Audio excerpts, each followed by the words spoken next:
warahmatullahi wabarakatuh. Perkenalkan, nama saya Mutia Aramadani dengan NIM 2214020013 dari Prodi Pendidikan Bahasa Arab, mahasiswi semester 1 Universitas Negeri Islam Imam Bonjol Padang.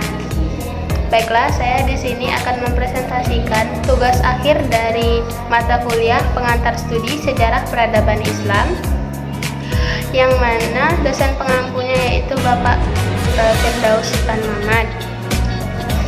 Materinya yang berjudul Perang Salib dan Pengaruhnya Terhadap Peradaban Islam dan Eropa.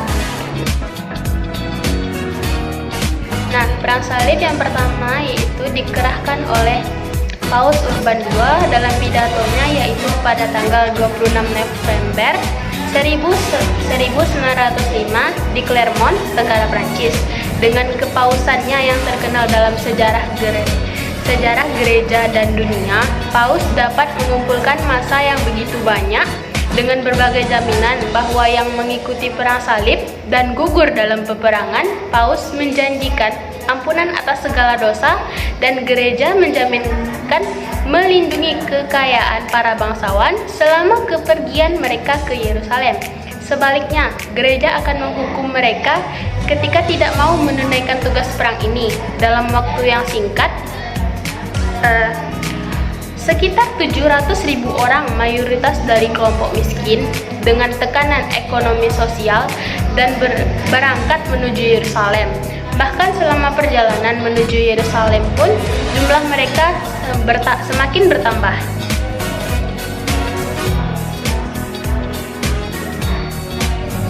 Nah, tujuan utama Perang Salib I yaitu merebut Yerusalem dari tangan kaum muslimin.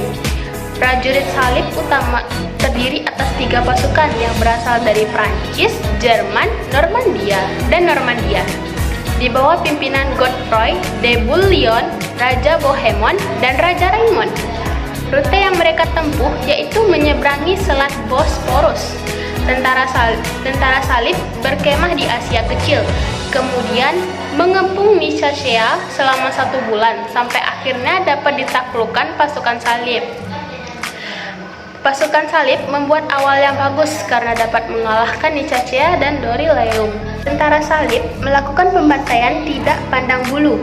Mereka tidak mengenal anak-anak, kaum perempuan, serta kaum Yahudi dikumpulkan dan dimasukkan ke sinagoga. Periode kedua itu disebut periode reaksi umat Islam.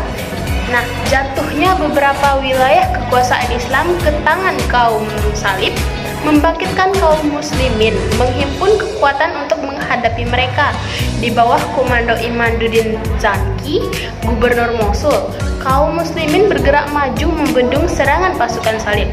Kemenangan kaum muslimin ini terutama terjadi setelah munculnya Salahuddin Yusuf al-Ayyubi di Mesir yang berhasil membebaskan Baitul Maqdis pada tanggal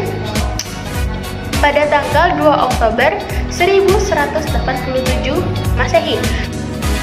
Keberhasilan umat muslim ini telah membangkitkan kaum salib untuk mengirim ekspedisi militer yang lebih kuat. Ekspedisi ini dipimpin oleh raja-raja besar Eropa seperti Frederick I, Richard I, dan Philip II. Ekspedisi salib ini dibagi beberapa divisi. Sebagian menempuh jalan darat dan sebagian lagi menempuh jalur laut. Frederick yang memimpin divisi darat tewas ketika menyeberangi sungai Armenia dekat kota Ruba atau Edessa. Sebagian tentaranya kembali, kecuali beberapa orang yang terus melanjutkan perjalanannya di bawah pimpinan putra Frederick. 2 divisi lainnya menempuh jalur laut, bertemu di Sisilia. Mereka berada di Sisilia hingga musim dingin berlalu. Karena terjadi kesalahpahaman, akhirnya mereka meninggalkan Sisilia secara terpisah.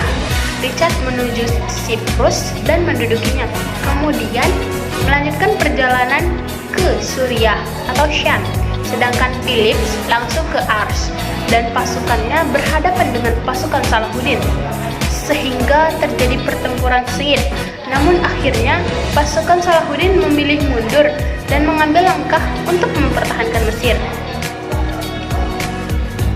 Periode ketiga atau periode terakhir. Periode ketiga lebih dikenal dengan Perang Saudara Kecil-kecilan atau periode kehancuran di dalam pasukan Salib. Hal ini disebabkan oleh ambisi politik untuk memperoleh kekuasaan dan sesuatu yang bersifat materialistik daripada motivasi agama. Dalam periode ini muncul pahlawan wanita dari kalangan kaum muslimin yang terkenal gagah berani, yaitu Syajar ad-Dur. Ia berhasil menghancurkan pasukan Raja Louis IX dari Prancis, sekaligus menangkap raja tersebut. Bukan hanya itu, pahlawan wanita yang gagah berani ini telah mampu menunjukkan kebesaran Islam dengan membebaskan dan mengizinkan Raja Louis IX kembali ke negerinya, Prancis.